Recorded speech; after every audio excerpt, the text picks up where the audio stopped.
Zebitalek 28 milioi euro eskaini ditu Fagorren aktiboak erosteko eta 500 lanpostu bermatzen ditu.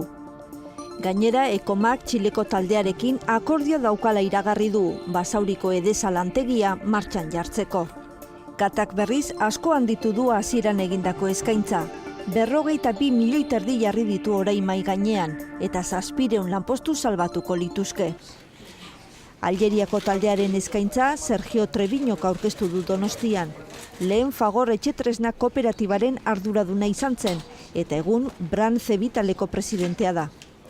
Treviñok esan du eskura ordainduko dituztela 28 milioiak eta industria plan osoa dakartela. Garantiza la solvencia y la sostenibilidad del empleo. Horrela, Zebitalek eskoriatza eta garagartzako lantegiak martxan jarriko lituzke berriro ere, eta bertan egosketa eta etxetresna txikiak ekoiztuko. Eta konforlerroa ere zabaldu nahi dute, gazgaldarak egiteko Basauriko Edesan eta Bergarako Geizerren. Un proyecto global viable y sostenible no solo para la planta de Bergara, sino también para la planta de Basauri. Bergarako lantegiaren erdia, Bailant, Alemaniako taldearena da, eta Treviñok esan duenez, negoziatzen ari dira euren zatia erosteko.